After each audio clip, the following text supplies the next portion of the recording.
This week and last week and the week before and next week, these few weeks, we read the very climax of the Torah's narrative, the Israelites' redemption from slavery to freedom. And as the Torah recounts this week in particular, God frees our ancestors with a series of miracles of increasing grandeur and intensity. Locusts and darkness and the death of Egypt's firstborn, and then, of course, next week, the splitting of the sea. This is a powerful story, a story central to our identity as a Jewish people. But do we really believe that it happened like that? If in our own day we told our friends that God was controlling the weather, that God split across an ocean so we could walk across on the sea floor, we would at the very least get a strange look, I would say.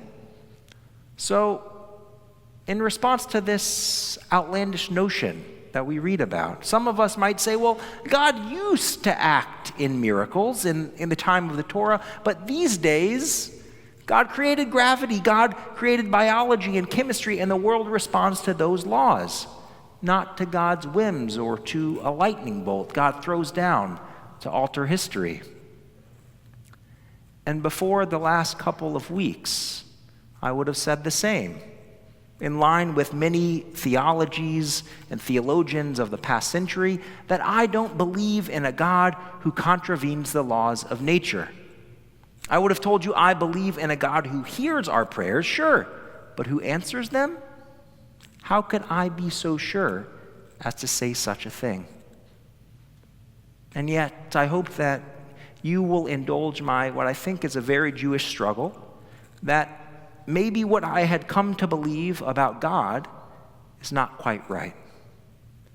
Because day after day for 482 days, for each of the last 82 Shabbatots, we have prayed as a community that our hostages would return home. And these last 2 weeks, as I've watched Emily Damari and Romy Gonin and Daron Steinbrecher and Naama and Liri and Daniela and Karina and Arbel and Agam and Gadi Moses, who yesterday at the age of 80 walked to freedom.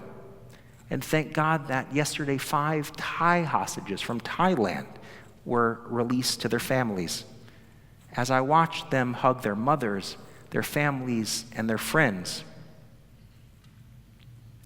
maybe that changes something.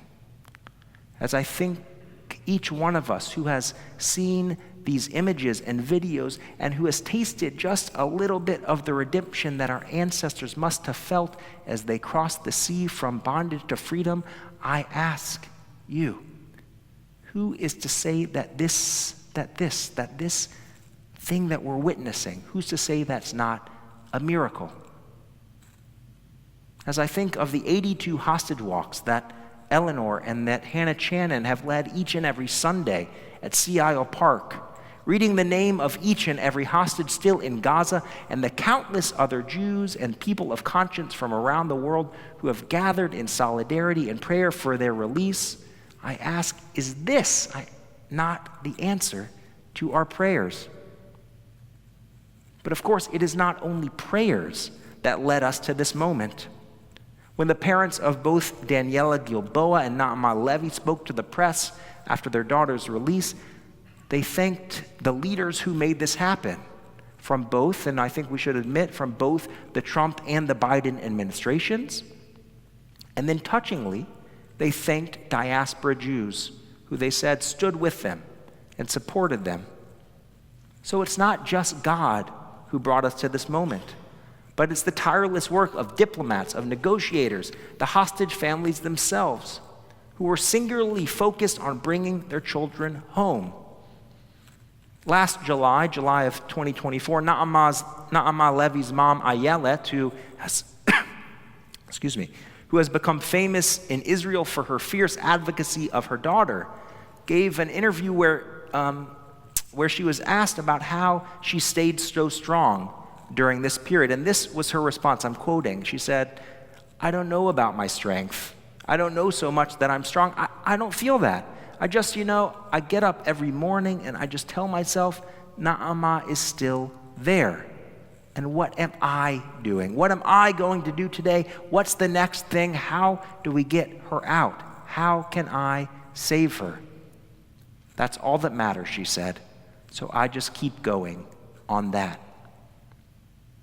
She kept going until her daughter was home. And she said just a few days ago, as Na'amah was released, that she will keep going until all the hostages are home.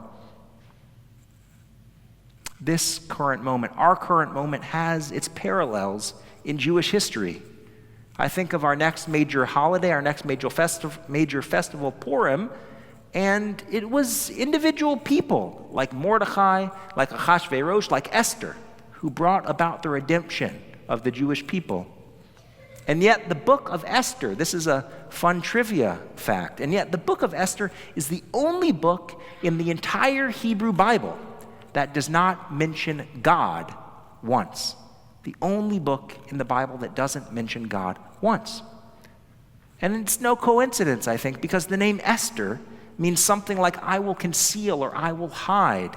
And even though, unlike our Torah portion this week, even though God's mighty hand and outstretched arm that redeems the Jewish people, that is not the cause of the redemption in the Purim story. It is, in fact, the proximity to power of Mordecai and Esther.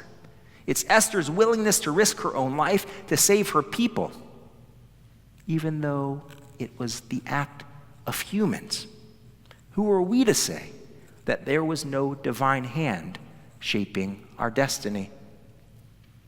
And perhaps there is no greater example in history of this divine and human partnership than the establishment of the state of Israel itself.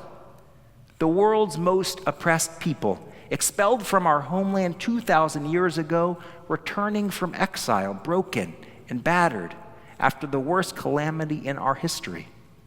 All because of the vision of a man named Herzl, and a man with proximity to power named Weizmann, and the tireless dedication of people named Golda and Abba, and a man named David Ben-Gurion. These are names we know, but also the names of millions and millions of ordinary people who made this miracle happen. In the words, and quite famous words, and I think rightly so, of David Ben-Gurion, he said, in Israel, in order to be a realist, you have to believe in miracles. And what we are witnessing in our own day, before our own eyes, is not only a miracle, but in the words of my rabbinic colleague as we spoke and studied together this week, Rabbi Sam Kay from Holy Blossom in Toronto, he said, we are reminded that we are a part of the grand narrative of the Jewish story, and that Jewish history is unfolding before our eyes. In 1,000 years, in 2,000 years, Jews around the world will talk about, will celebrate what is happening right now. What a gift that is, to be able to witness that, but also to be able to be a part of something bigger than any one of us, to be part of an eternal people who work in partnership with God to bring about a better world. What a gift it is to know that our people have endured so much suffering throughout our history, as too many hostages and their families have in the last 16 months. And yet the Jewish people have always endured. We've always come out stronger. And that brings me hope, brings me a lot of hope, because as we carry our pain with us, as Jews, we also celebrate the joy. And so tomorrow, when Ofer Calderon, Keith Siegel, and Yarden Bibas return to safety, may we lift up our joy, which might be hard because Yarden Bibas' family will not be with him. And we all of us, anxiously await the news of his wife Shiri and little Ariel and Kafir, who, if still alive, is just 2 years old. We think of them, and we once again pray for a miracle. In the meantime, may Yarden and all the people who love him find comfort in his return. May all the hostages come home. Baruch atah Adonai matir asorim. Blessed are you, O God, who frees the captive. Shabbat shalom.